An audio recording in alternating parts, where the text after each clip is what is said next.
But We have last presentation. I will go very short. There are few patients where the ocular surface is too bad because of the limbal stem cell deficiency, and we need to rehabilitate them.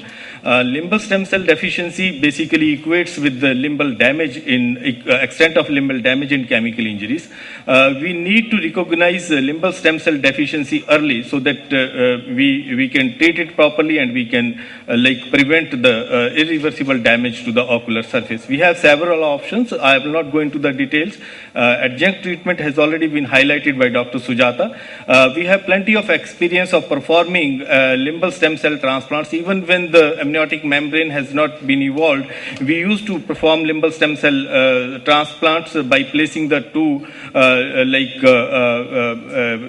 pieces of limbal tissue on superior and inferior side and having good results. And after that, we combined it with the amniotic membrane. And now we have several options. This patient has undergone limbal stem cell transplant, you can see there, and then penetrating keratoplasty, which is clear. We have several options of combining the various procedures. One of the procedures is limbal stem cell transplant. We can use limbal stem cell cultures. We have, just want to emphasize that we have facilities of limbal stem cell culture. Those who are working in institutes, they can develop their own culture systems. Those like me who are working in practice, they can have option of using from the Reliance people. They give excellent facility for that. I use that facility. The key is that we need to evaluate the other eye, and there should not be any limbal stem cell damage on that. And then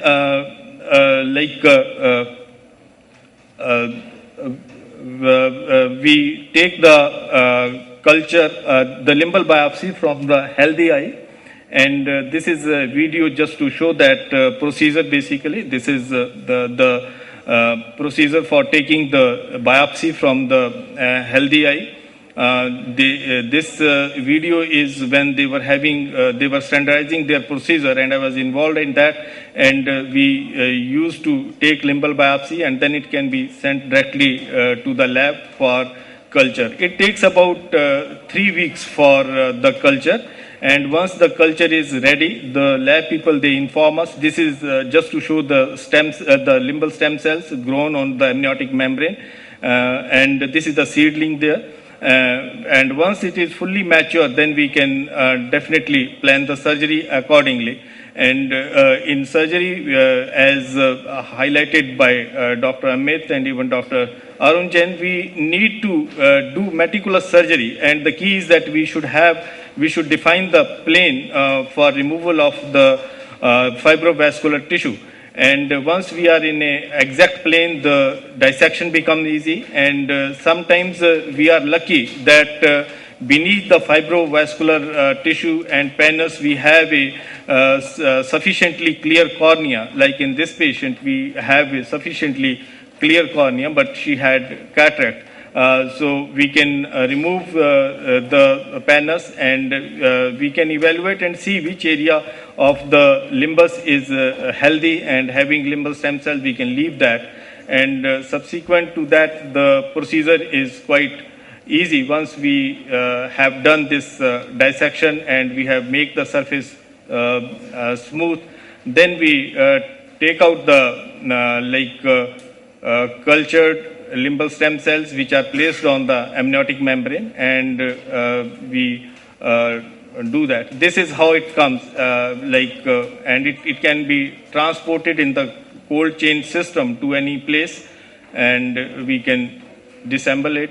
This is the free floating amniotic membrane with the stem cell transplants over it, and then putting it over it. And the key is that there should not be any folds over it. And then you can use either sutures or you can use fibrin glue according to your choice. These are some of the post-operative results. We have done 12 patients with good results. And of course, the technique described by Dr. Virendra Sangwan is a very good advancement. And he has shown that the results are very good. And some of the patients are doing very well. And some of our own people, we have tried this procedure and is doing wonders.